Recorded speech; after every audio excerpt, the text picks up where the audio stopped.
Hey, guess what's happening on this week's episode of the Beating Diabetes Lifestyle Podcast with your friend and host, Oscar Camejo.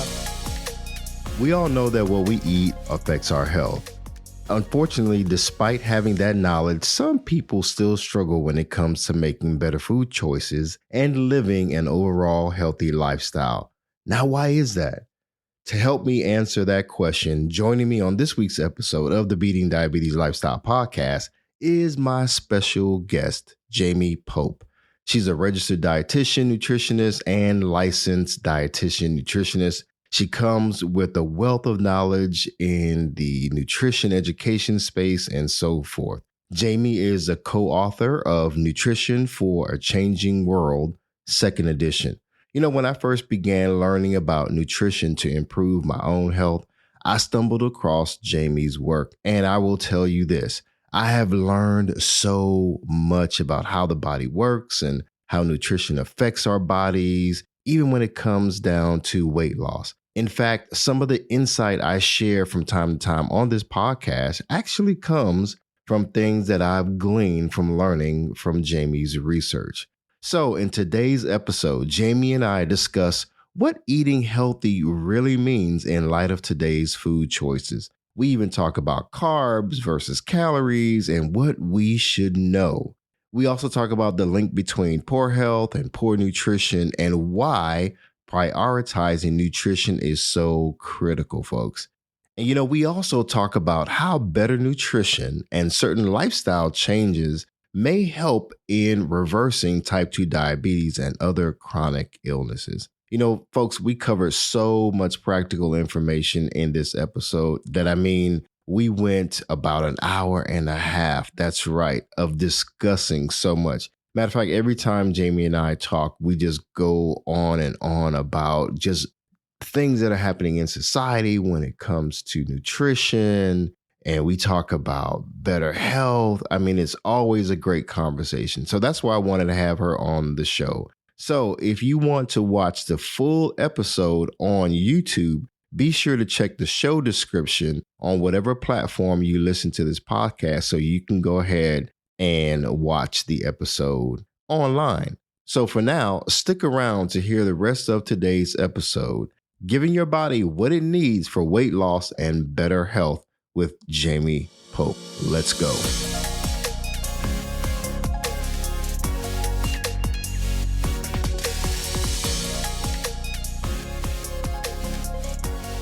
Hello, everybody. Welcome to the Beating Diabetes Lifestyle Podcast with me, your friend and host, Oscar Camejo. My goal is to help diabetics and non-diabetics make lifestyle changes to reverse and prevent type 2 diabetes. Joining me today is my utmost favorite professor of all things nutrition. She literally wrote the book on nutrition. Let's welcome Miss Jamie Pope. Hey, Jamie. Hi, Oscar. This is fun. Thank you for inviting me, for following me. I'm excited about this. Yeah, thank you so much. Now, folks, I've been telling you all that I was going to be having some high caliber folks for this season 2 of the podcast. And this podcast is reaching people in at least 35 territories and countries. And to have Jamie on the show is a treat for me, and I know it's going to be a treat for you. So I want to share with you her background so you know the caliber of person that we have on the show today. Now, she's big time, so we are very humbled and grateful to have Jamie on the show. So I'm going to read her bio. Now, she has a lot of experience in the field of education, nutrition education, weight management, and so forth. And Jamie will go into her story and tell you a little bit more about her. So she has a Master of Science, and she's a registered dietitian nutritionist. She's a licensed dietitian nutritionist. She's big time. And she's a fellow of the Academy of Nutrition and Dietetics. She's going to explain some of that to us. But with all of this, being an assistant professor of Nutritional Sciences in the Vanderbilt University School of Nursing. She has been with Vanderbilt since 1986, working in the area of obesity research, weight management, health promotion, that's big time, and heart disease prevention since 2000. She teaches introductory nutrition courses. I need to pause there. Now, why this is so big and so important and such a blessing for me is because when I started going down the avenue of wanting to learn more about nutrition, even after I was able to reverse and send diabetes into remission, I still wanted to know about nutrition. What are things that I should be putting in my body and how can it help other people and so forth. So I stumbled onto Jamie and her on social media, found her on Amazon, on Audible, and I downloaded her Nutrition 101 book, and it's been such a blessing. So I'm going to go on and read this, and we'll have Jamie to jump in.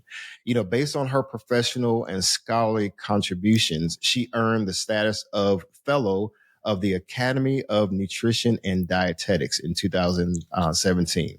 She serves on the Executive Leadership Committee of Nutrition Educators of Health Professionals Dietetic Practice Group. Now, Jamie also has also served as corporate nutrition consultant, media representative, and scientific advisor for several companies and corporations.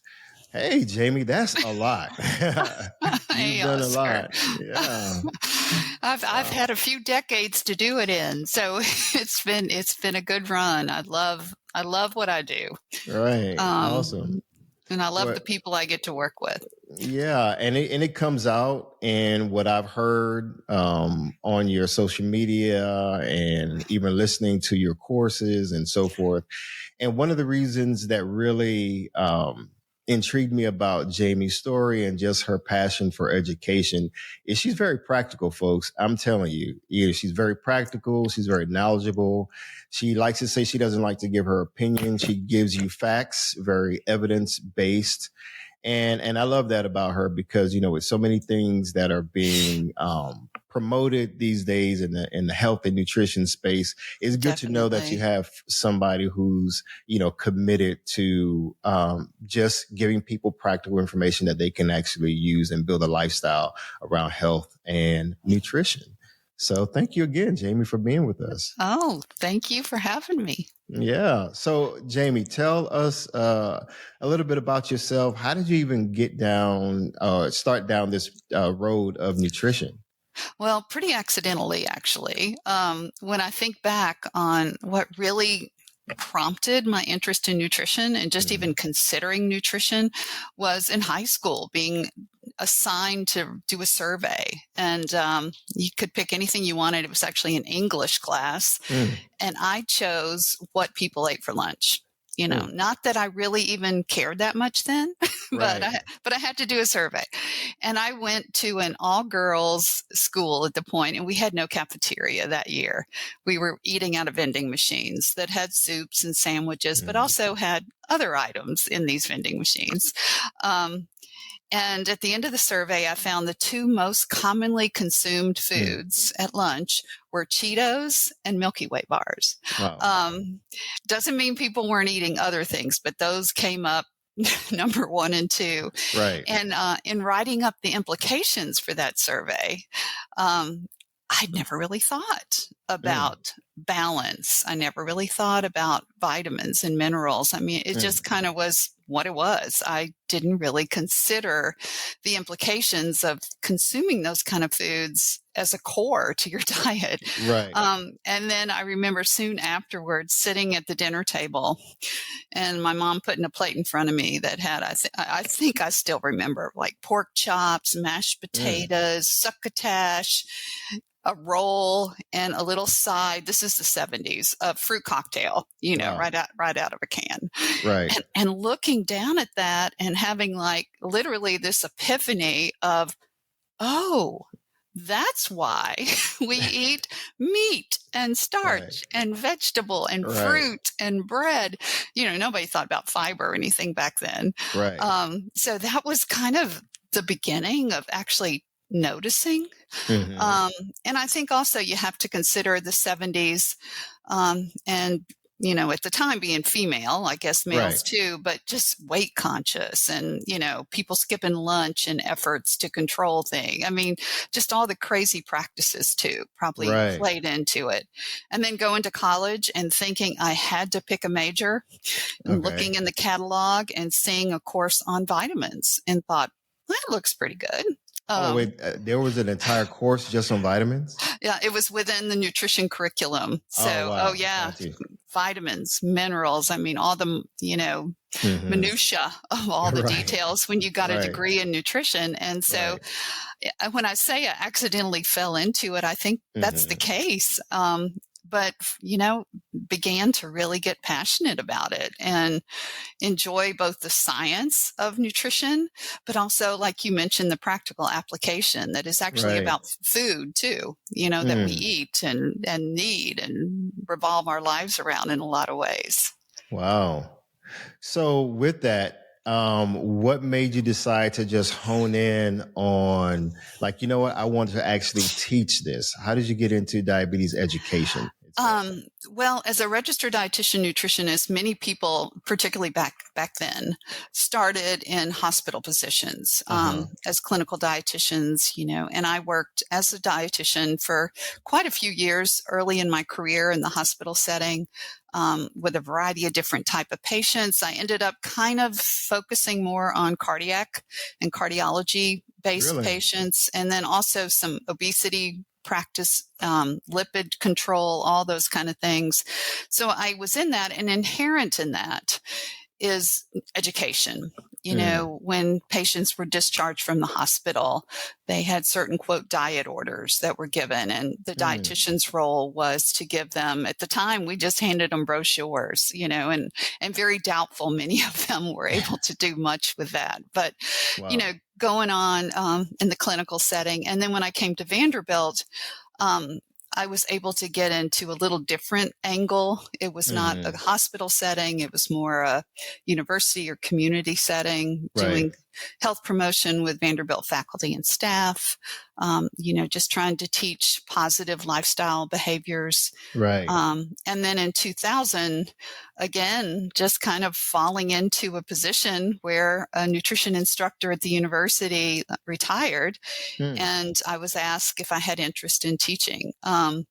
And so I was, yes. And so I just kind of then began teaching undergraduate nutrition courses and Wow. taught that over 20 years. So was able to develop and hone that aspect of being able to deliver nutrition information in ways that people could understand it, remember it, and Right. apply it to. Right.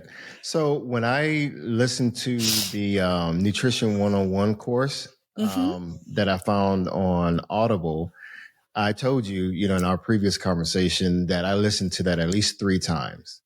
Wow. Yeah, at least I told you I'm like your best student. And I'm trying to figure Indeed. out, I'm trying to figure out how to officially take one because you're still teaching, right? I am not teaching in the classroom anymore. Okay. After 43 straight semesters Uh-huh. of teaching in the classroom, I decided to kind of step away and Mm-hmm. focus more on my textbook Oh, and nice. focus more on some other projects. So. Oh, nice. So I'm a student of yours. I'm like your favorite student from now on. You're gonna have to accept that. Okay. So as a registered dietitian nutritionist and teaching courses, what do you find that most students, when it comes to like weight and wanting to know about eating healthy, what do you find that they are wanting to know most about? That's a great question.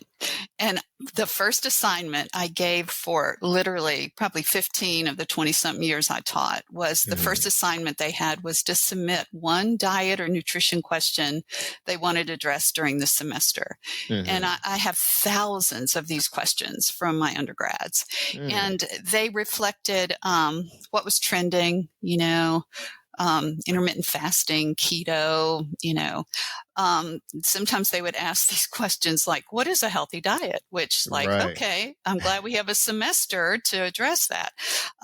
They would ask about supplements. They would ask about plant-based diets. They would ask about gluten and GMOs and, just all these quote hot topics is oftentimes what the questions would be about. And some weight related questions. But, when you teach college age students, you also have some issues with disordered eating in that population in particular. So you have to be conscious of that and how you teach nutrition in a way that isn't exacerbating that situation. But actually hopefully frees them. In many ways. And, so I was really, as you mentioned before, I'm pretty practical in the sense that I'm not a big believer at all in using words like avoid or restriction-based plans that they not only set you up oftentimes to fail, but they can also lead some individuals into issues with eating disorders. So I don't like it when things say, stop, don't eat, don't this. Because I wouldn't want that rule in my life. So.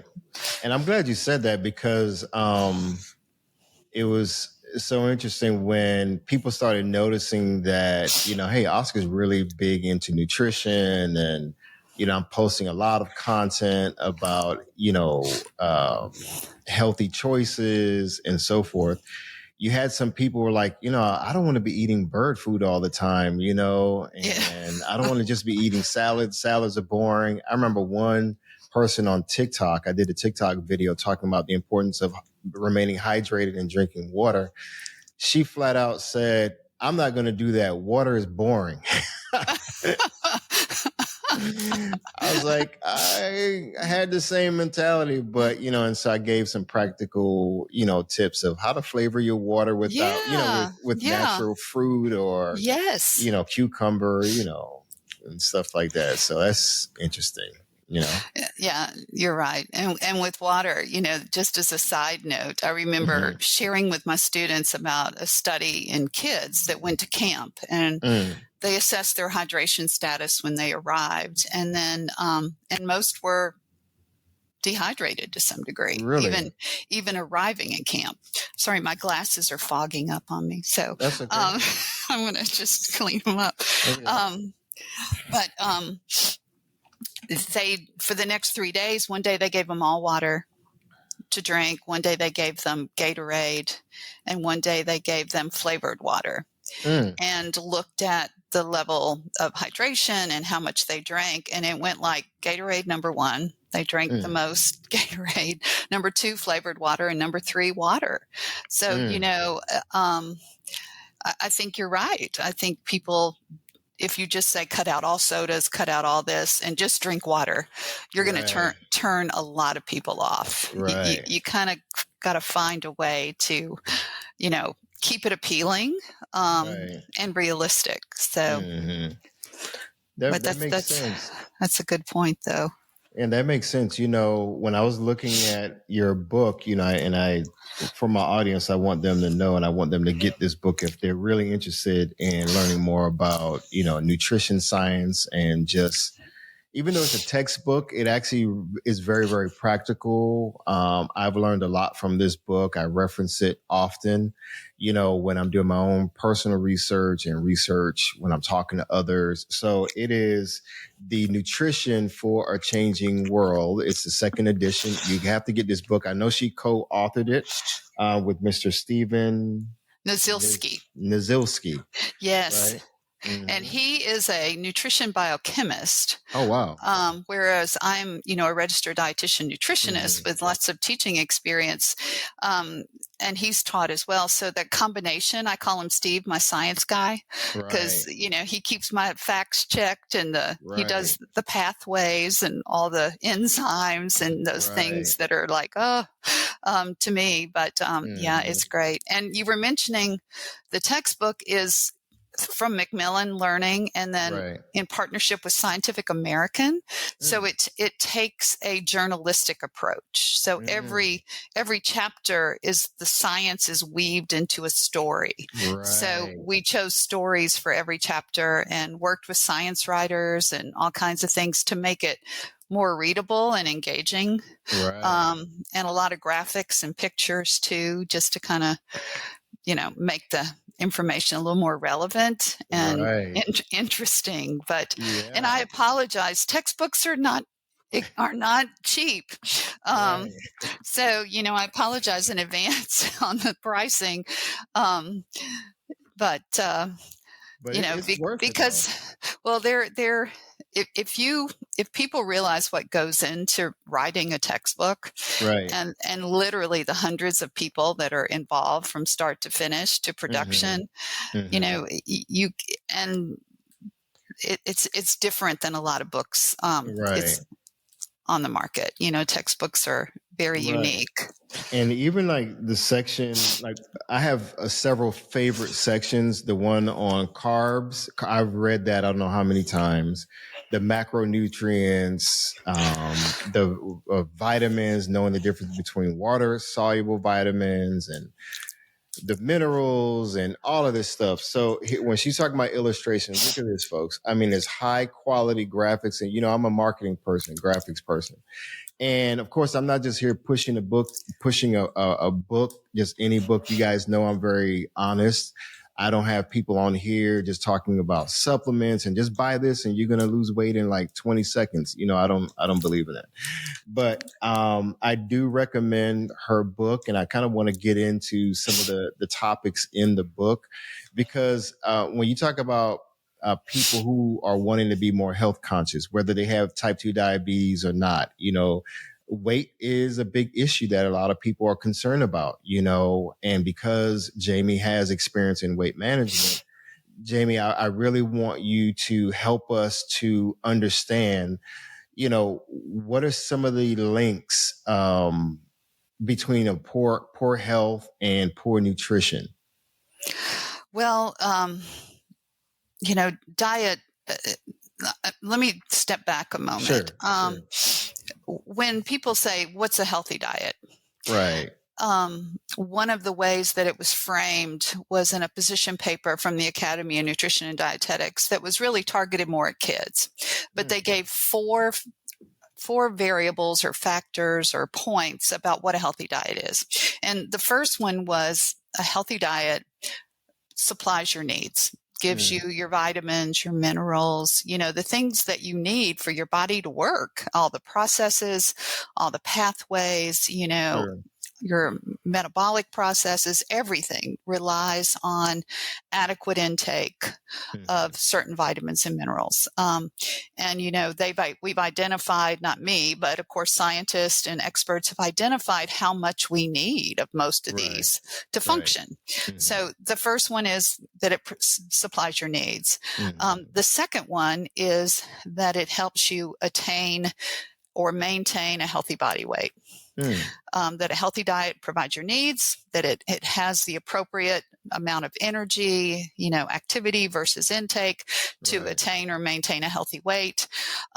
Number three is that it helps prevent disease, that, the diet is such that, say, it's lower in saturated fat, sodium, added sugars, that the healthy diet would be one that helps people offset risk of chronic disease.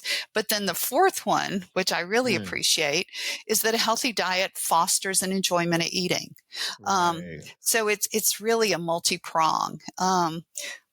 So diet definitely plays a role in disease. I mean, across the spectrum, certainly in terms of increasing risk of obesity, type 2 diabetes, cancer, heart disease, osteoporosis. I mean, the list is almost endless of diet's role in many of these. And now with more and more research and more attention on gut health, diet certainly plays a huge role in attaining and maintaining a healthy gut. And that plays a role in a lot of disease, etiology, and, prevention and treatment of diseases. So, Right. diet just plays into everything. And there was a recent study that came out, and I think you commented on it in my Facebook page, that Right. they attribute about 70% or more of type 2 cases to diet. And specifically people having, excess refined grains, wheat, rice, ultra processed foods, Right. processed meats, that, in looking at many in a meta-analysis, that, consumption of certain categories of food seem to dramatically increase risk and play a role in causing diabetes. Well, you know what? So, With that being said, sorry to interrupt. oh Were you no. finished? Sorry. Oh, we could go on. So please Right. ask me your question. Yeah. So because of that, what do you say to those people who say, well, diseases are pretty much mostly genetic based, and diet or what I eat really plays very little into leading to certain health risks, is really just genetics. If my mom had this and my dad had this, or my aunt had this, or great grandparent had this, then I'm predisposed to it, and there's nothing that we can do about it. Well, I think you have to acknowledge that, yes, genetics plays certainly a role. And I think it varies, just like everything is individual, that we all have. I've seen some nutrition and health experts say genetics only plays about a 10% role in your health and your, risk of disease. Others say it's half, but it's not 100%. Right. There used to be a saying that says genetics loads the gun and environment pulls the trigger. Wow. That, we are what we are. And the environment that we're in, our lifestyle, certainly is going to affect how that plays out. And so, yes, even if you have a strong genetic predisposition, right, you can mitigate or delay onset of disease by a healthy lifestyle. And it doesn't have to be a purist lifestyle. Right. But but just throwing your hands up and saying, well, here it comes, is not the best approach. But also acknowledging that, yes, some of us are more predisposed to weight gain, to certain disease states than others. Right. And because I grew up in a Caribbean household, I may have mentioned that to you. Yes. So, for us, rice, and let's say certain breads and pastries were maybe a staple. And we may have seen certain people who are overweight in our family. Like me, I was pretty thin growing up. My parents were on more on the heavier side, but then I look at like nephews and cousins who are like lanky. And then for myself, I didn't really gain weight and become overweight until I was probably in my 30s. You know what I'm saying? Late 30s. And then my weight would just kind of fluctuate. But then it wasn't until like 45, 46, 47 that I really ballooned. And I know for sure that was my diet. You know what I mean? So with that being said, talking about diet, what are your thoughts on the standard, or what's called SAD, the standard American diet, and what people are surrounded with in our modern day environment here in the U.S.? You hear terms like we live in a toxic food environment. We live in an obesogenic environment, which means, the way our lives are built, the way the world is, around us, that it favors development of obesity, particularly in those that are genetic predisposed. Right.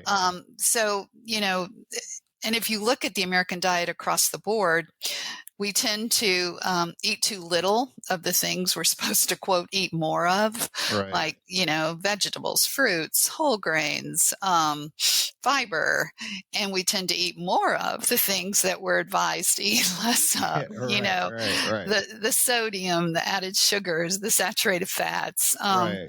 those kind of things. So we are skewed. And if you compare that to what's recommended, say through the dietary guidelines for Americans, Mm-hmm. we're really off. We're really off.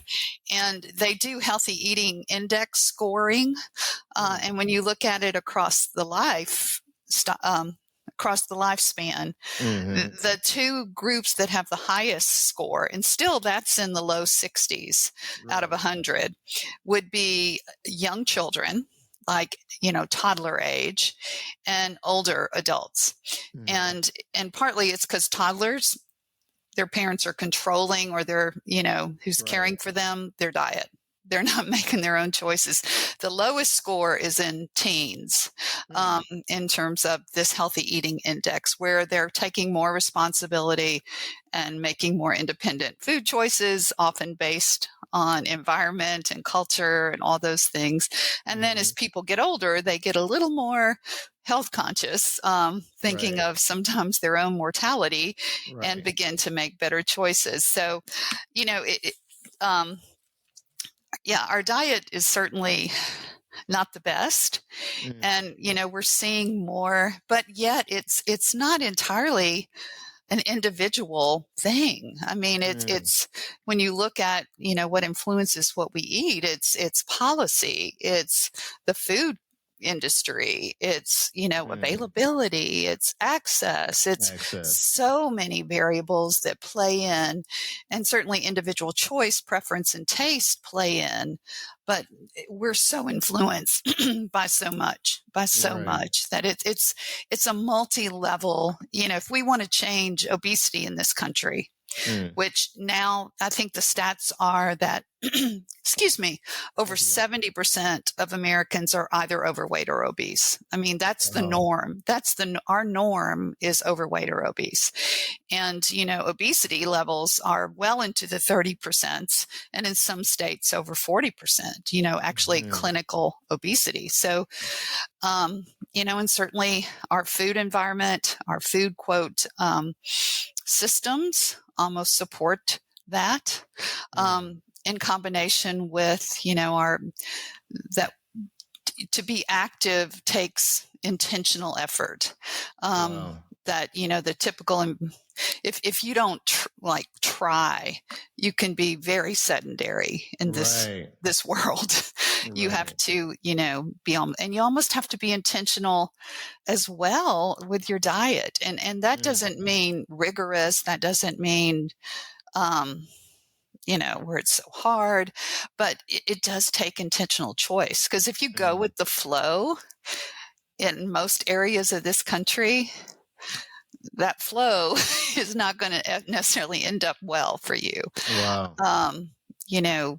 When people travel abroad to some countries, where the norm is a little different, they often even come home losing weight because, just the diet is different. The activity level is different. So here it ain't so easy. Man, and when you talk about traveling, I told you my parents are from the Caribbean. So my mom's side is that they're Jamaican, right? Yes. So I remember in the early 80s going to Jamaica. I was born in the States, but going to Jamaica for the first time and visiting relatives. Back then, I met an aunt, a great grandaunt or something. She was 106 years old. Oh, my goodness. Vibrant. She wasn't, leaning over. She was living in the country, in the hills. And I mean, when you talk about, I guess, a blue zone, they didn't call them blue zones, and I guess, I don't know. But there wasn't a lot of the poor eating choices. You know what I'm saying? And of course, you're talking about environment, eating off the land, eating more fresh vegetables and fruit and stuff like that. And so I remember as a kid, I was like, where's KFC? Where's Burger King?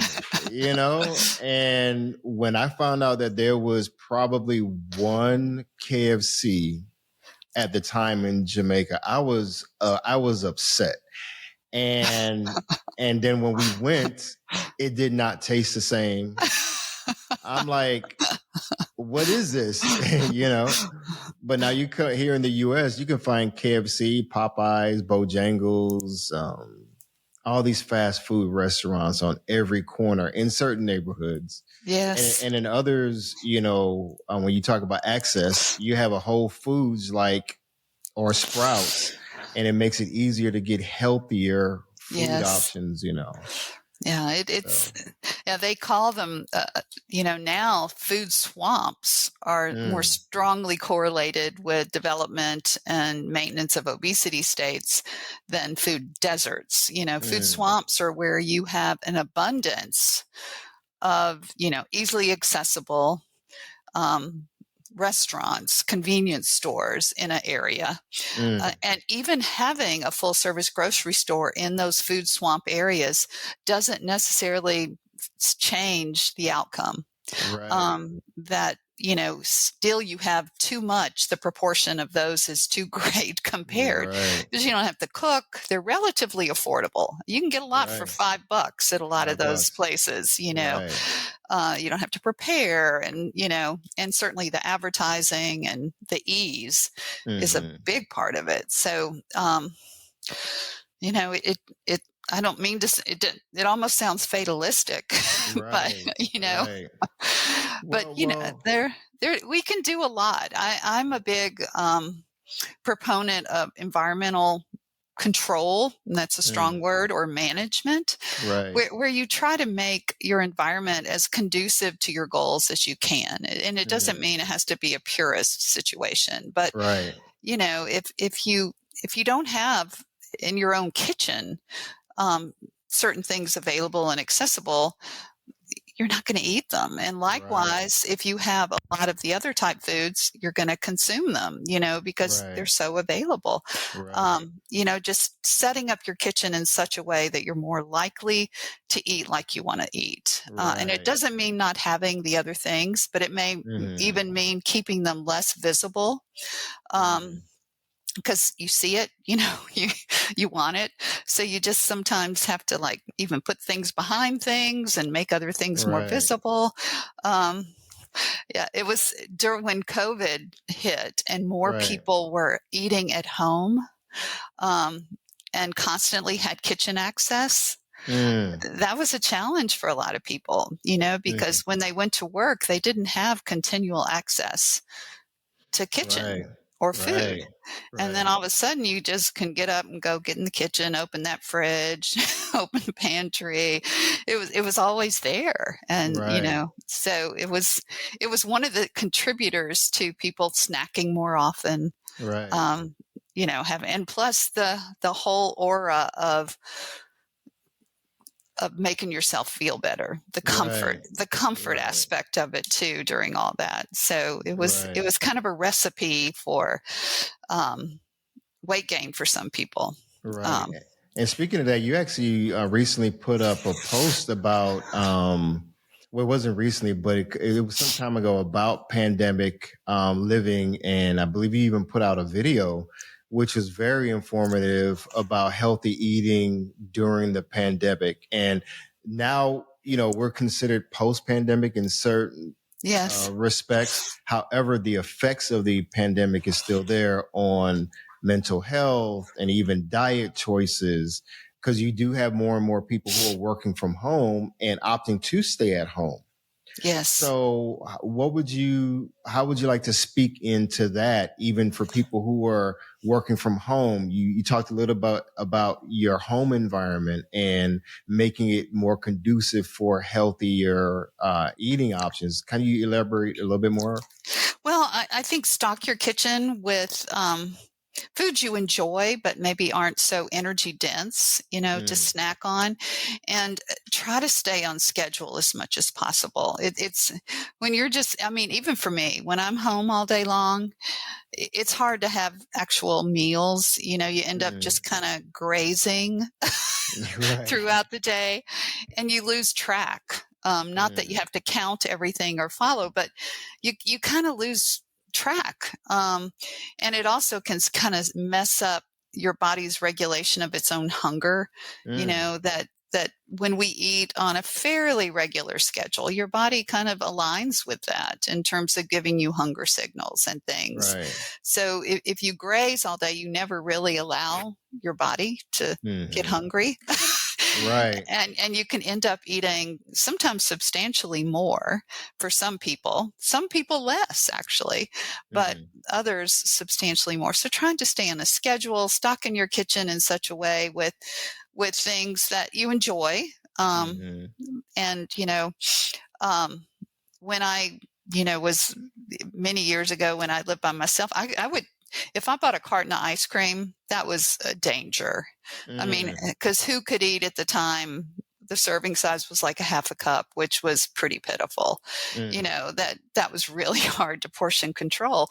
But if you bought individual ice cream bars, or things that are pre-portioned for you, that helped a lot, then that's your serving, instead of trying to eat from the bag of chips or something, putting a certain amount in a bowl or something. And because it's, and they've done studies, say with popcorn in theaters, that people tend to consume at least 2/3 of a bucket of popcorn, regardless of the size of the bucket. Wow. So it's just sort of like, because you're there, you're eating. And they found even when people got stale popcorn on purpose, they still ate like that much, just, kind of out of habit and sitting there. And, so just how we set up our environment, even the size of the bowls and cups and plates we use influences it. That for cereal, for example, if you have a great big bowl, people typically will eat more, because even if they fill it halfway. So there's all these little tricks that people do. So then even drilling down, let's say and we'll get into a little bit more about diet choices or food choices, but what I'm hearing is if it's within arm's reach, yeah, right, or if it's visually, if your home environment or your workspace, let's say if you're at home, or even if you're working in an office, if your office, your desk is close to a vending machine, if you have in your drawer the little snacks that you put your peanuts in, I'm not saying anything bad about peanuts, but those snack foods, where they're so accessible, is going to make it harder for you to not graze, because grazing, for those who don't know, it's like, when the cows are grazing, they just kind of go along and they're eating whatever they find. They eat and keep eating. They stop and they keep eating. And you can probably speak more to that. Yeah. Than I can, obviously. Well, it's interesting. There's a researcher who does a lot of the studies, like with the popcorn, but he also did one with jelly beans in an office setting where he had them set out, and people didn't really realize what he was doing, had them set out on their plate, on their desk, like a little bowl. Other people, they were in their desk drawer. And then in other areas of the office, they were readily available in the break room. And you can imagine, who ate the most. You ate the most when they were right there on your desk, followed by they were in your drawer, but they were out of sight unless you opened your drawer. And versus having to get up and walk to the break room and eat them there and in the presence of potentially other people. So you added that little social deterrent there too. So, in some ways, like when I used to teach weight management, we would sometimes help people figure out how to put more steps between, and I don't necessarily mean physical steps, but it can be. But, going back to popcorn, if you don't buy the ready popped popcorn in the bags, like the Smart Pop or all that, which there's nothing wrong with that. But if you don't have that in, but you still have popcorn that you have to pop yourself, that's extra step. You can't just grab it. So the more steps you put between you and the food, Right. the less likely, or the more, you won't just grab and go all the time. Right. So it's more that conscious, Mm-hmm. and I'm not a big advocate of calorie counting, Mm-hmm. but in some situations it can be a basis to kind of give people an idea of, say, what does 1,800 calories feel like, look like? Right. What does this look like? And then you kind of stop doing that. But, because you can get really obsessed with, but I think there is some awareness is still very important. And sometimes logging things, whether on one of the apps or, on paper, whether or not you count the calories, can serve a purpose, but you have to be cautious with that too. Right. Where you get overly focused on it. And so with that being said, earlier you mentioned about energy density, right? And energy dense food and so forth. So some people, they're thinking, okay, well, I'm just focusing on calories versus I'm just focusing on carbs, and really not understanding the connection. So if you will, what should people know about carbs and calories, and what should they focus on when they're trying to lose weight? Oh gosh, that's quite the question. Yeah. Oh, well, a couple of foundations.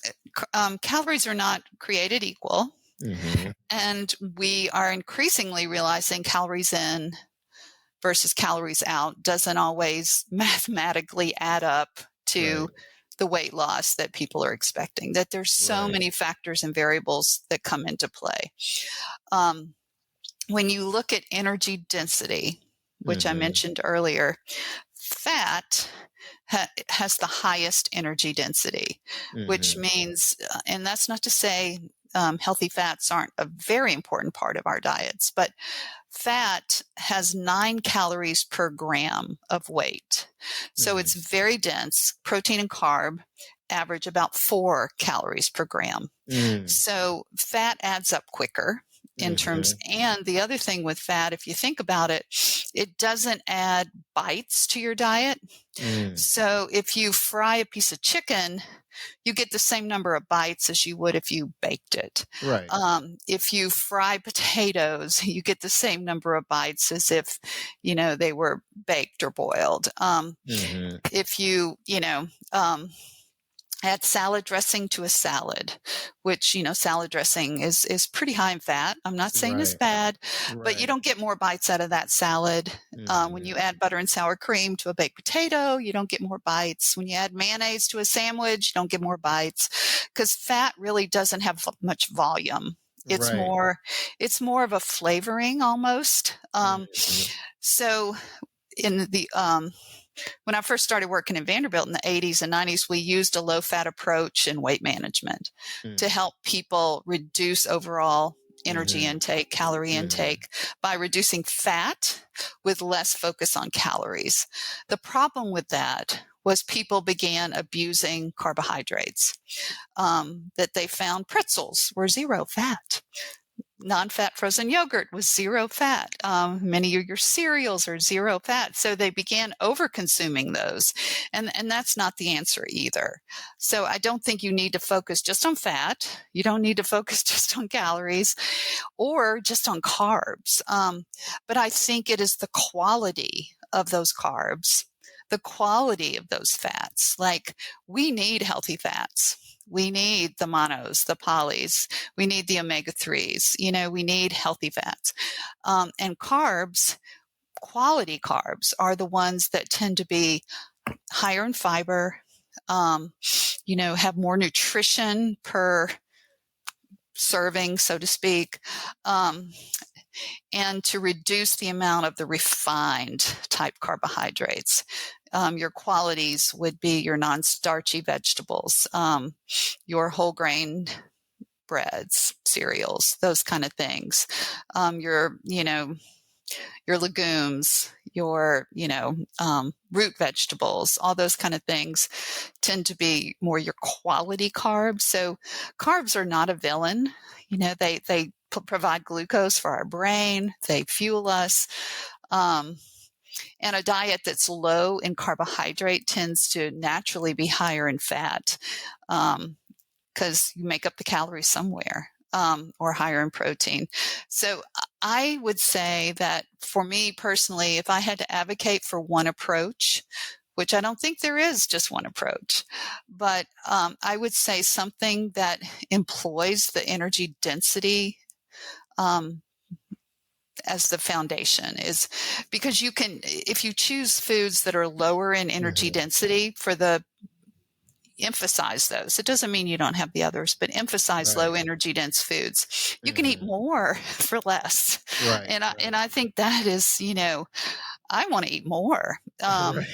So, focusing on and if you look at many of the popular weight loss programs out there, like I had a couple of friends use Noom, and I actually signed up and then canceled it. And it's been funny. I can't, I did the 2-week free trial just to get a sense of what are they teaching. And it was very energy dense based. That was what they employed, was the energy density. But I didn't renew it. I'd canceled the thing, and then it was a certain amount a month. And then they said, how about this much a month? How about that much a month? How about another 6 months free? So they kept going, trying to get me back. But I didn't go back. But I was just curious about what was the foundation of Noom. Weight Watchers uses pretty much a energy dense type foundation, that what they, the things with the quote lowest points when they use points were low energy dense foods. And plant-based diets are inherently lower in energy density. Right. So like Mediterranean, DASH, some of those type more, that because plants tend not to be as energy dense as, other foods. The things that raise energy density are fat, sugar, and alcohol. So fat, sugar, and alcohol raise energy density. The things that lower energy density are fluid or water. Right. So things like plants have more water in them, and fiber. Fiber lowers energy density. So if I used to say, if I had people count anything, it would be fiber. Count fiber, because we way undereat fiber. And just trying to eat more fiber means, and you only get fiber through plant foods. So you're going to be eating more whole grains, vegetables, beans, legumes, those kind of things, if you're trying to up your fiber. Right. And also protein, right? As we age, would you say we definitely need, not necessarily having to count protein, but we definitely need to make sure we get an adequate amount of protein, right? Excellent point. Most people in the U.S. don't need to worry about that. If you look at what's recommended, and that just means minimum. For males and females both, we tend to well exceed that. If you look at the typical diet, we are not protein deficient in the U.S. Across the board. Now, the aging adult, sometimes that's a challenge. Because they're eating less sometimes. They're eating less overall, and their food choices may alter. So yes, the RDA doesn't increase it yet for aging adult, but all the research is pointing that way. That just to support and maintain lean mass, or fat-free mass, we need ample protein as we age. But that doesn't mean a high protein diet. That just means making sure you're getting enough protein in. But I'm going all over the place. I'm sorry. You're good. No, you're good. So even because here's the other thing too, and correct me if I'm wrong, if you're eating too much protein, that excess protein can lead to excess weight. Right? Well, your body needs a certain amount of protein. Right. Going significantly above that amount, it's not going to use it for protein needs. I mean, you've met them. You've met them. Right. So then it becomes an energy source rather than functioning in what, your body needs in terms of protein and amino acids.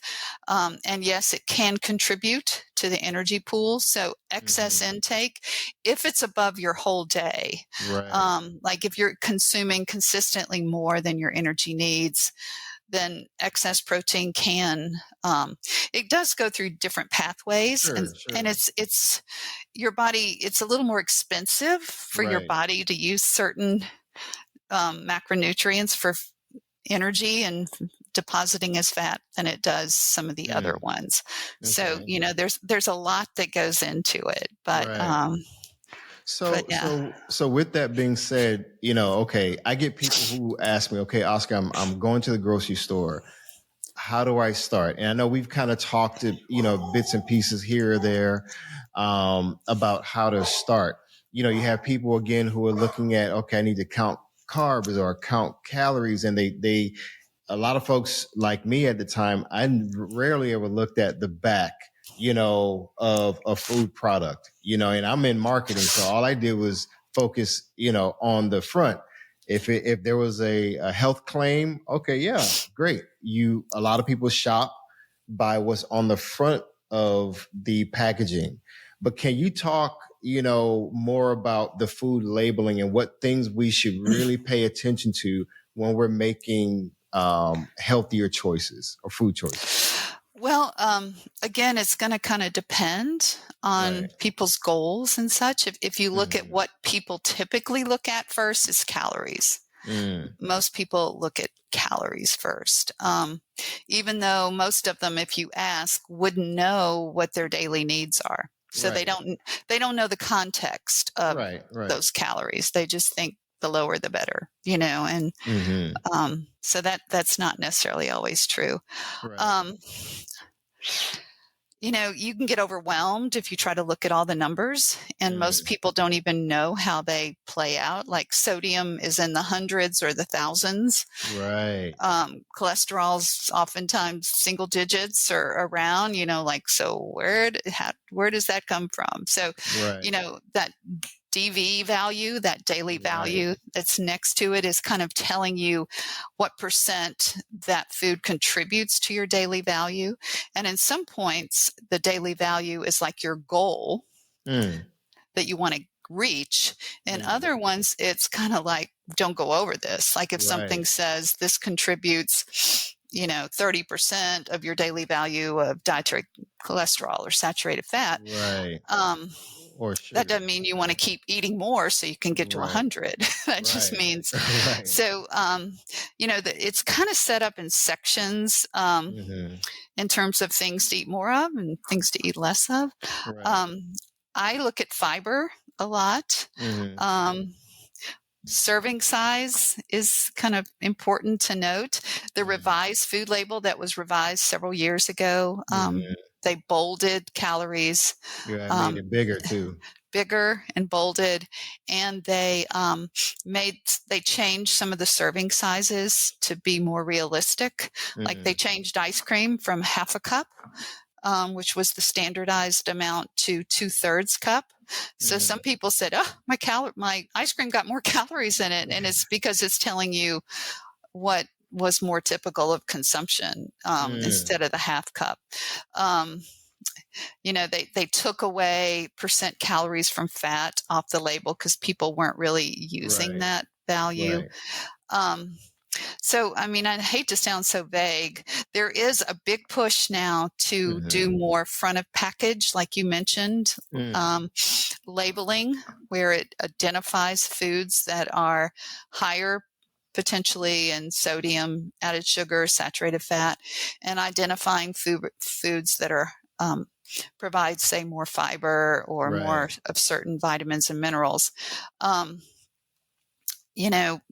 When you look at research on food labels, people tend to look at them the first time or two they purchase them, and then they don't look again. That they tend to use the label for new food products, or they use it to compare between similar products, Right. to see, what are the differences there.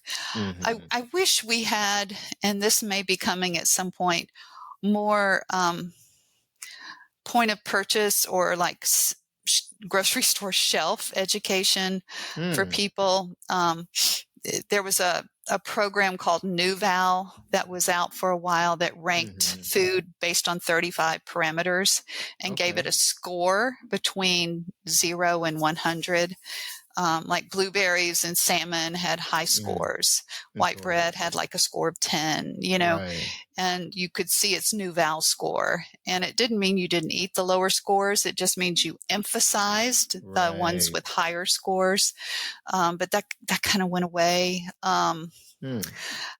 I feel like when people shop, to think about variety, Mm. balance, think about what meals you have coming up, whether you're going to be eating at home or away, or whether you need something you can just microwave and eat. I am really careful about buying fresh vegetables, particularly Mm. because unless I have a plan for them, Mm. unless I know I'm going to be preparing something in the next few days, they get really unappealing, and True. they do lose some of their nutrition. So even though I think it's a great thing, I think you need to think about how you're going to use them and when you're going to use them, Right. not just stock up on them, because Mm. they can lose their quality and even lose some of their Right. nutrition.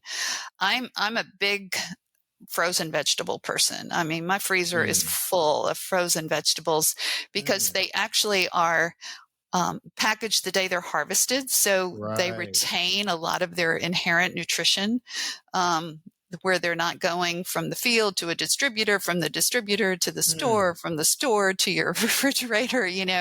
So you don't have that span of time where they can, it's not they lose all their nutrition, but Right. certainly some and quality can change. So Right. Right.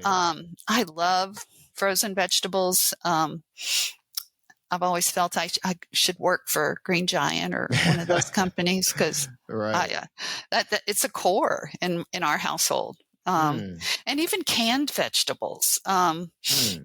are convenient and they're not unnutritious. Sometimes they Right. do have more sodium. Sodium, right, for the for preserving. Yeah. But Right.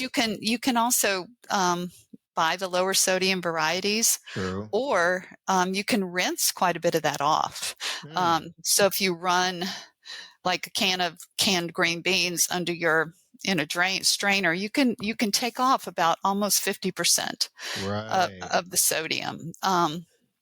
So canned, frozen, and Mm-hmm. just eating more of vegetables Right. and fruits. Mm-hmm. I tend to say, instead of fruits and vegetables, I try to say vegetables and fruits. Not that Oh, fruits vegetable. aren't great, but I Right. think vegetables really give you more in a lot of Mm-hmm. ways.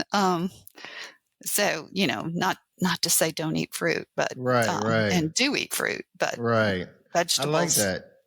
That's very practical because I found for myself, I used to say, okay, I'm going to buy a big thing from Costco or BJ's of spinach or spring mix, and I'm going to make all this salad. But if you don't have a plan, and a lot of times, yeah, I would eat, every other day, make my own salad every day for lunch or whatever. But then there was a lot of spoilage that would happen, Hmm. and I like that. What you mentioned about having a plan for your food when you go to the grocery store, even before you set foot in the grocery store, having a plan. What is it that I know that I'm working on, whether it's weight gain or reversing my cholesterol? Is it, lowering my blood sugar and so forth? So having a plan before you go to the store. And then when you bring that food home, you know, freezing the vegetables, or getting canned vegetables. So, you can go ahead and, be practical about how you're going to use this food. So you're eliminating waste and so forth. So I Yeah, really because like that. there's a lot of waste. Mm. And yeah, the salads, of course, you can't do frozen or Right. canned, Right. but even the bag salads, Right. and checking the expiration date on those, Right. or the use by, sell by date, Right. on those. Hmm. So those are packaged, they're sealed, Sure. um, and those sometimes will last longer, Right. um, than if buying. And I'm certainly not trying to say don't buy fresh fruits and vegetables, Right. but Right. I think they're wonderful. But Right. you know, So let having me ask you a question. Kind of switching gears. You good? Do you need to take a break real quick? nope, I'm fine. Thank Okay, you. cool. So liquid calories. Let's talk a Hmm. little bit about that because you mentioned about Gatorade earlier. And I think there was a podcast episode that I talked about sweetened and artificially sweetened drinks. And I think you had posted something around the same time. And I was like, wow, this is divine. We're both talking about the same thing, within days of each other. So when it comes to liquid calories and being specific about certain drinks, can you speak to that a little bit? I think if people are trying to reduce overall intake, that liquid calories are one of the best and easiest ways to do that, Mm, particularly if they're drinking sugar sweetened beverages like sodas, or mm, some of the fruit drinks, and even Gatorade. Most people, unless you are a professional athlete or really really exercising, you don't need those sports drinks. They're right, just popular and taste good to many people. They're more right, habit. right. Um, but yeah, um, liquid calories go down easy Mm-hmm. and add up quick. Mm, If you think about one of those biggies at a fast food restaurant, those can run 400, 500 calories. wow. When you think of one of the bigger ones, if you Mm-hmm. got a regular soda, for example, which for some people, that's a quarter or 20% of their day just in Right, liquid. I'd much rather chew and bite calories than I would drink them right, down. Um, so, consider where your liquid calories are coming from. mm, And like we mentioned earlier, it doesn't have to be all water. right, We get hydration from a variety of sources. I mean, even right. coffee is hydrating. Mm, Um, that people think it's not, but it actually, unless you're drinking a lot, it really doesn't have a diuretic effect. Um, any fluid is hydrating. So your flavored waters, like you mentioned, right. your seltzers, your unsweetened teas and coffees, all can, it doesn't all have to be water. Certainly Mm-hmm. water is a great choice, and having, that throughout the day. But some people are, you see them sitting at their desk with these massive things of water. Right, And it's like, my goal is to drink 15 cups today. It's like, oh right. God. Yeah, half my body weight. Yeah. And we get about 25% of our fluid from food. Mm, Through vegetables and fruits and things like that are a right. contributor to our fluid. Um, and, when I did a lot of weight management, I remember having a client who drank, I want to say, I'm trying to remember, like at least 2 liters, maybe 3 of Mountain Dew every day, No way. regular Mountain Dew, and kept it next to their chair and just drank it all day long. So Really? what was the interim for that person? The first one was to reduce that amount. But, we said, just drink diet. Try not to drink 3 Right, gallons of it, because that's right, probably too, but as an interim strategy. But if you told that person, stop drinking your Mountain Dew and drink only water, they probably would never come back to see you again. right. And So their you have, bodies are not ready for it. I no, mean, so you have to right. kind of strategize what's realistic for people. But yeah, regular sodas and sugar sweetened beverages add up, and diet sodas are not necessarily the answer. Um, Mm, I think in moderation, um, they can be helpful for some people. Kind of depends. my daughter said that she's had friends say, the regular are healthier than the diet. Well, it all kind of, again, depends. Right. But all the approved artificial or non-nutritive sweeteners on the market are classified as generally recognized as safe or GRAS substances, which means they're approved for use at certain amounts in our food supply, and that extreme adverse effects have not been reported. But that doesn't mean that they're completely safe. Right. I think we're learning a lot more. I think, occasional use is okay. And I think sometimes as an interim strategy to reduce intake of regular, quote, sodas, it might work. But when you look at the data, you really don't see a lot of difference between regular soda drinkers and diet soda drinkers in terms of weight change or obesity levels. That it may be people are compensating, well, I had a Diet Coke, so I'm going to have this. It's not like a remedy to lose weight, switching to diet soda.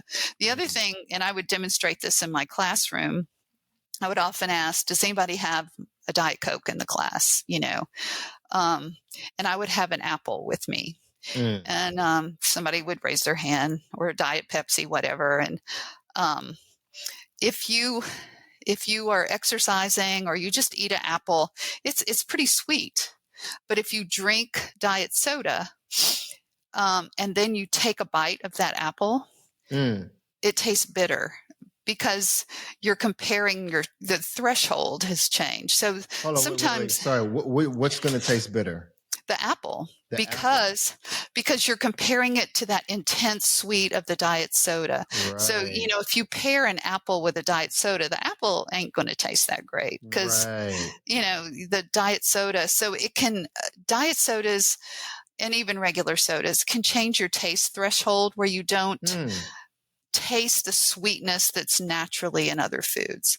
So, fruit won't taste as sweet. So sometimes I would challenge people to forego for a while and then experience apples and fruit and things, and all of a sudden those taste sweeter and a little more satisfying.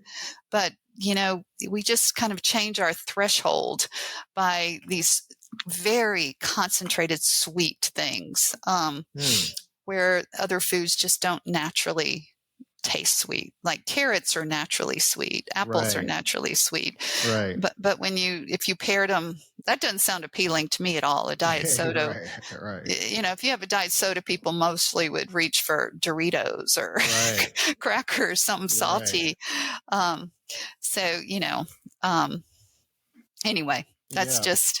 But that's really insightful, because what I find is when people buy something healthy, or they perceive it to be healthier as an option, or a healthier option like a diet soda, some people feel like, okay, that's licensed to get a bag of chips as well. Yeah, because I'm saving these calories. Right, because the diet drink is helping me to actually lose weight, when that's not really how that actually works. No. Biologically, it doesn't work like that. Metabolically, it doesn't work like that. Yeah, and we're learning more too about how, like, just to say about non-nutritive sweeteners and artificially sweetened beverages are also changing our gut microbiome. Right. I mean, it's affecting our gut. There's some things in terms of, what's it doing with insulin and some of those things, because your body's detecting sweet.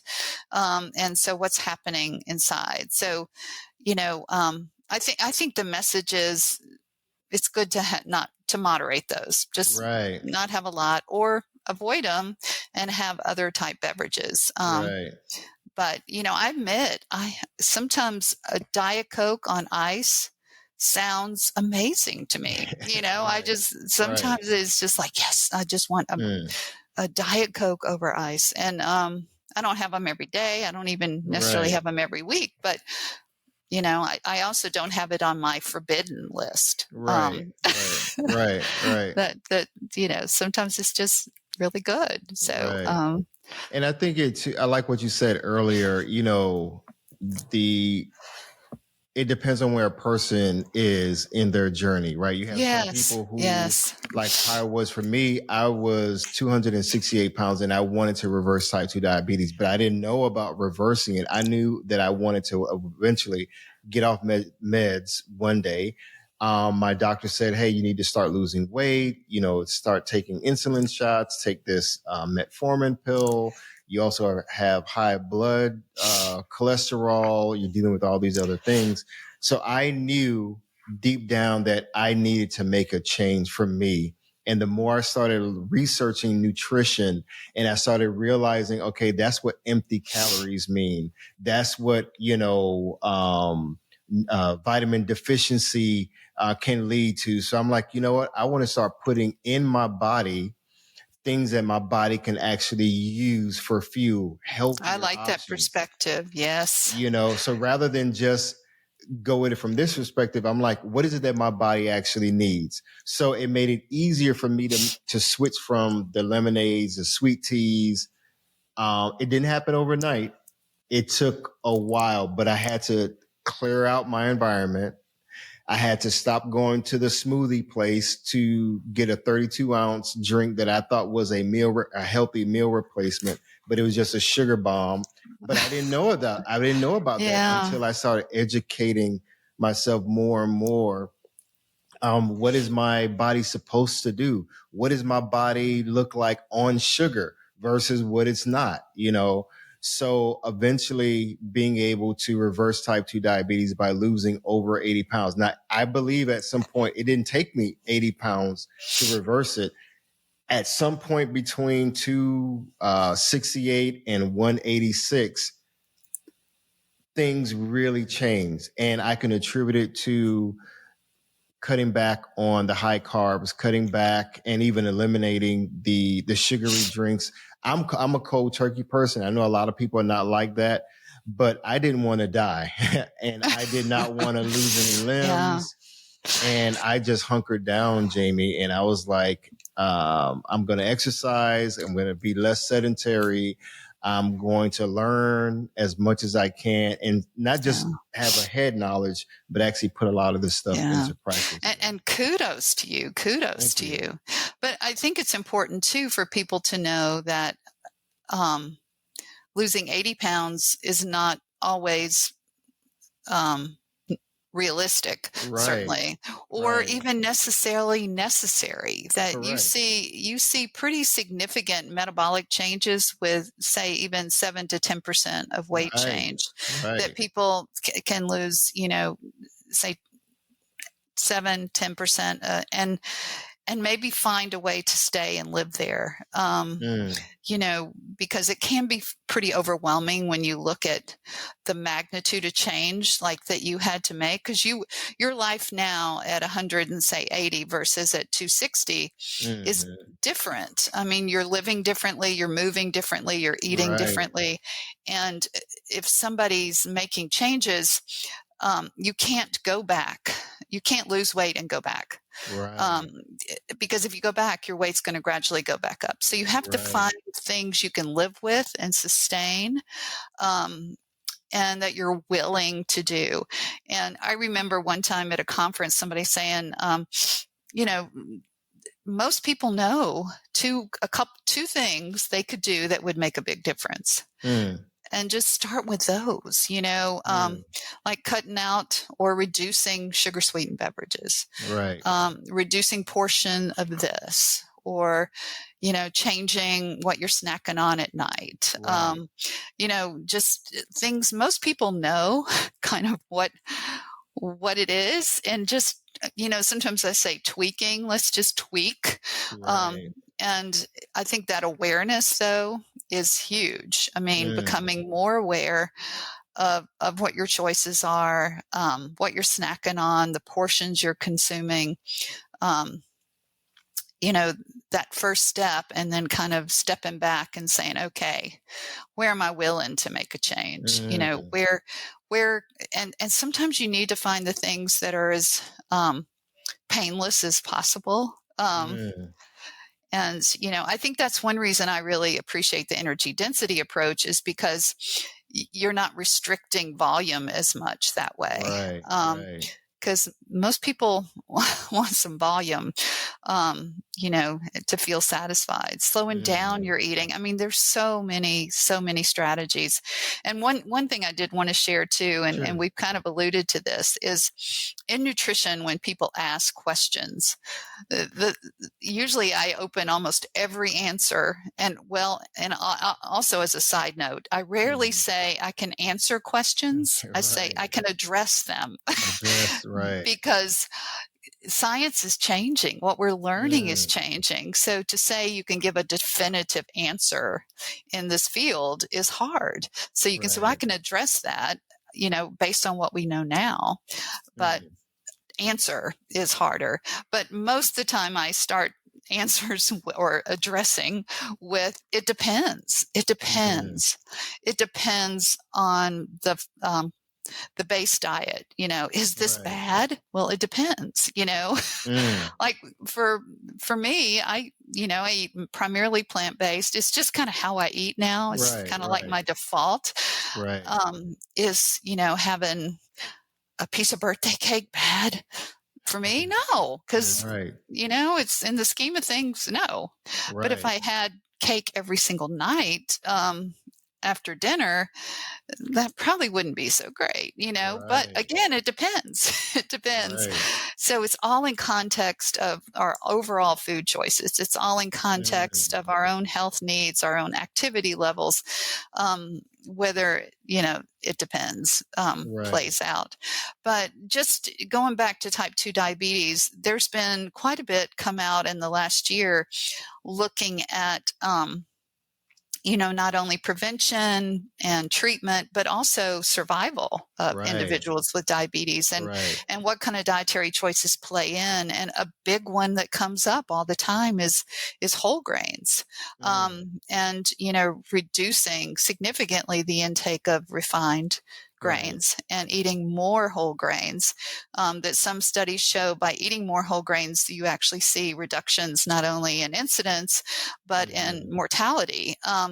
So, finding ways to incorporate more fiber, and of course, non-starchy vegetables, healthy fats, those kind of things. And, reducing intake of most ultra-processed foods. Not all correlate with diabetes. And I think ultra-processed foods are kind of part of our food environment now. It's just finding ways to, again, not emphasize those. Kids, they say, eat about 70% of their calories now from ultra-processed foods.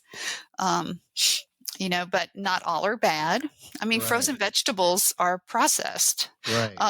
They're not ultra, but, they're processed. Most, and you just can't almost live now without some processed food just for convenience. And, because I've had people say, oh, I only eat a whole food diet. And it's like, okay, how much time do you spend in your kitchen every day? It's like, oh my gosh, I just not going to go there. So it's interesting, but. And I'm glad you said that. And I mean, we can go on and on, and with this, so many things that we, how we get together when we start talking, about pre-diabetes and diabetes, specifically type 2 diabetes. Unfortunately, I've been hearing more and more reports of people going after these fad diets, or they connect with someone who who consider themselves a health or nutrition coach, and they're charging people this exorbitant amount of money. Like, I heard one person was about to sign up for a program that was $12,000. Oh my gosh. And that's like literally $12,000 just to tell them, hey, this is your meal plan. This is what you need to do, XYZ. And I'm like, Jamie, I didn't do any of that. I didn't sign up for any program. And I'm not against people doing it, but I'm against people being taken advantage of. So I know I get on my soapbox, as I mentioned to you before, but from you, from your perspective, what are some things that people should really be mindful of when, they may be desperate to lose weight, they may be desperate to reverse type 2 diabetes, and they're getting bombarded with all of these promises that people make? I think we talked about the weight loss pill and all these different things. Kind of speak to that as a word of caution, if you will, or what people should look out Yeah. for. Well, if it sounds too good to be true, it probably is. And, you have to be really careful of the promises and claims. And I really appreciate, Oscar, in our discussions, how you on your own do research and look for the evidence, because anecdotal evidence is not truly evidence, Right. that you have to really look at the good research, the meta-analysis, looking at Right. all the kind of things. And yes, nutrition, diet, weight loss is an area where there's so much abuse. And people want to hear some of these kind of things, these promises, and, they see the pictures or they hear the stories and they hear the claims. And, you just have to really be careful. Talk to your healthcare provider. But I do think, people do well, most people, with some support. And most people do well with some level of accountability. So Right. those programs sometimes are giving you accountability and support. And that's not a negative thing, but Right. you can also find that sometimes other places, or finding someone that has similar goals, agreeing to meet at the gym or at the park for a walk, or, somewhere where you're accountable to show up, is important. I don't know. It's not easy. Right. And, there's few areas that have been as exploited as weight management. And oftentimes, I have this vivid memory when my youngest daughter was in competitive cheer, and all the mamas would go out to dinner. And I remember one night going, and like 6 of them were doing keto. And I remember they going, one of the moms goes, "Queso is keto." And I'm like, "No, not really, but okay, Right. whatever." And the one mom and I were like, "Well, we're going to have this instead." I mean, I wasn't going to, and I said to her, I said, "Let's just see if they're doing this in 2 months." And no, they weren't. I mean, if it's just unsustainable, within your family life, it isn't going to last. Right. And, many people think of a diet as something you go on and go off, when really you need to find a way to eat, not diet. Learn how to eat, not how to diet. And, if you can't see yourself doing this long term, whatever the plan might be, it's not going to last. Right. You have to find things that don't eliminate total food groups, that where you can still socialize, where you can still go out to eat, where you can still, where people still want to hang out with you, Right. Right. Exactly. It's just, I used to say, that I lived 80-20, that, 80% of the time I made positive, healthful choices, and I had 20% elbow room because I wanted elbow room. Right. I just got back from a whirlwind trip to Rome. Yeah, I was going to ask you about that. Yeah, it was amazing, with my best friend who's a flight attendant, and just joined her on one of her trips. And that's all they eat there is pizza and pasta. Right. I mean, truly. And so we had pasta or pizza every day. And, I told her then, I said, thank God. I mean, we walked so much, but, red wine, pasta, pizza, and all those things. And you watched all the stuff that went in it. But you look at the Italians, And in Rome, I saw very, very few obese people, and probably Really? the obese people I saw were probably American, you know. And Visiting. yet that food is such an integral part Right. Of the of culture. their, yeah. Wow. You know, so it just illustrated to me that, you know, you don't have to do some of these things. I'm a Right. big advocate of plant-based. That doesn't mean Right. animal-free. That just Right. means eat mainly plants, Mm, and just balance across all the groups of food. And right. and of course, portion control is important, particularly on Right. the items that are more energy dense. Right. Um, Right. you know, and go for it on some of the ones that are less energy dense. You know, those Right. you can have more of. But Mm-hmm. I know I'm Wow. bouncing around a No, lot. this is great. This is great. And, for my audience, a lot of them, they do struggle with the pre-diabetes and diabetes, and we've kind of scratched the surface. But I did Yeah. want to make mention of, in your book, The Nutrition for a Changing World, you have a spotlight section specifically on diabetes and Hmm. nutrition. And I do recommend people get that book. Um, there's plenty of resources, but I really like this textbook because it's very practical with the illustrations and even understanding and breaking down complex terms. Understanding how the pancreas operates and the kidneys operate, the liver and all of that. So we can make more informed decisions when it comes to our food choices. Yeah. And I like the 80-20 rule because, and what you said about not being highly restrictive, in the diet, eating pattern, if you will. So I definitely recommend people get the book and get some other resources that Yeah. you have. I mean, Jamie has all kinds of content that she puts out on social media, and we want her to share, her, how to find her on social media. But definitely to my folks who are dealing Yeah. with type 2 diabetes, or you feel that you may be at risk of developing the condition, or you Yeah. may be concerned about developing pre-diabetes, or you don't even know.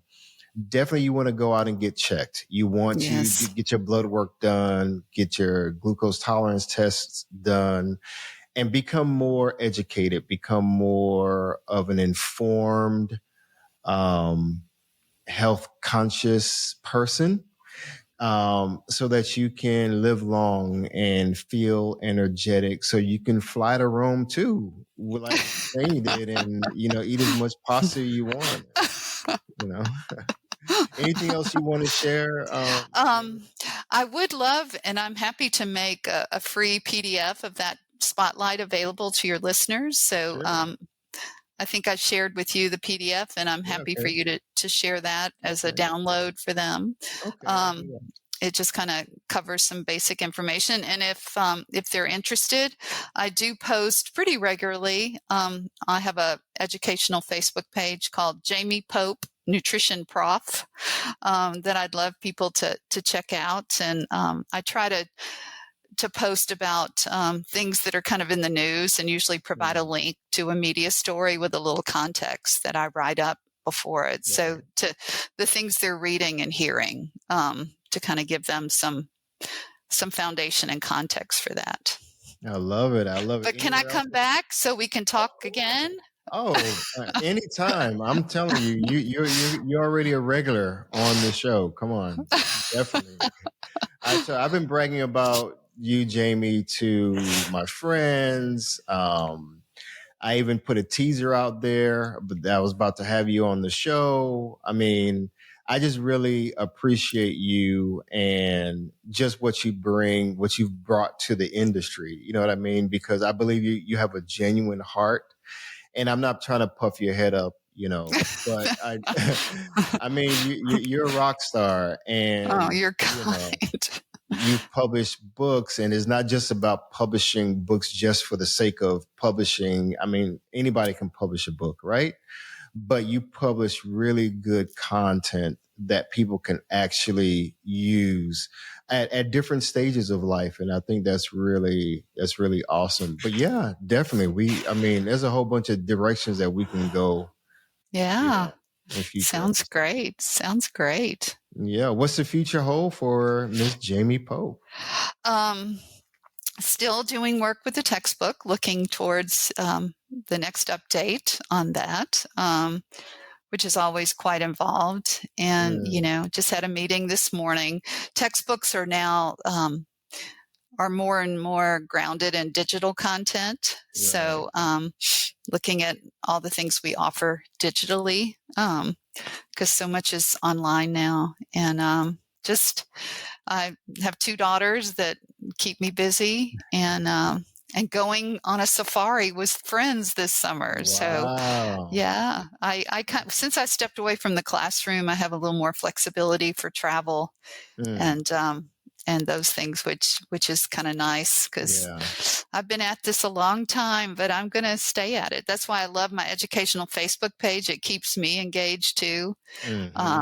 And then, a textbook is just an ongoing project. So yeah, I love it. And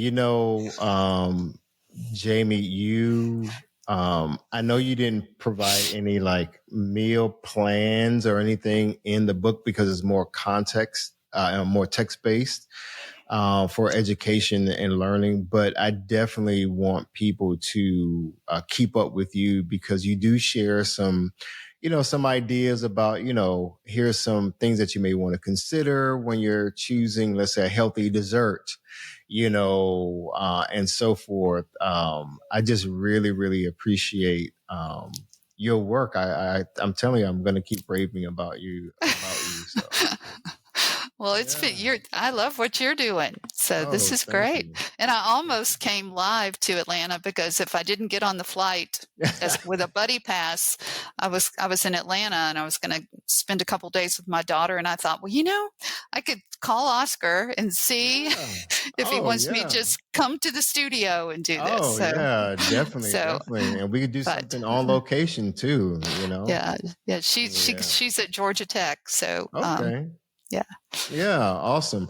Well, Jamie, it has been a pleasure to have you on this week's episode of the Beating Diabetes Lifestyle Podcast. Thank you. And anything else you want to share closing out to my audience? Not that I can think of. Okay. We've touched on a lot today. A lot. So, folks, there you have it. My really good friend now, my best. She's my best friend now, guys. So it is what it is. I'm already speaking. Oh, I did want to say this, and I'm going to put this out in the atmosphere. One day, Jamie is going to have her own podcast. And you're going to help me. I'm going to help you. But anyway, thank you, Jamie. Thank you. Been a blessing. Thank you for being on the show. Thank you, Oscar. All right. Thank you. There you have it, folks. I hope you really enjoyed this week's edition of the Beating Diabetes Lifestyle Podcast with my guest and friend, Jamie Pope.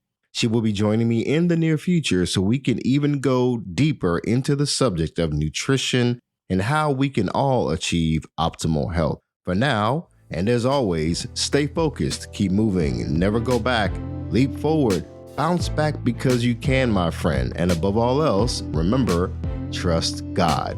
You got this. I believe in you. Be sure to visit the website at www.beatingdiabetieslifestyle.com for access to free resources and other information that will help you along your journey. If you would like to submit a question or a comment about the show or to learn more about the Beating Diabetes Lifestyle, you can always email me at hello@beatingdiabetieslifestyle.com. And if you haven't already, be sure to subscribe to this podcast. Hi, everyone. Thank you for tuning in to the Beating Diabetes Lifestyle Podcast with Oscar Camejo. We hope you enjoyed this episode. As a reminder, this podcast is intended for motivational and educational purposes only. It is not a substitute for professional care by a physician or other healthcare professional or qualified fitness instructor. This podcast is provided on the understanding that it does not constitute medical or professional advice or services. If you're looking for help on your journey, seek a qualified medical practitioner. It's important that you utilize someone who is a trained, licensed healthcare professional who can help you on your journey toward good health.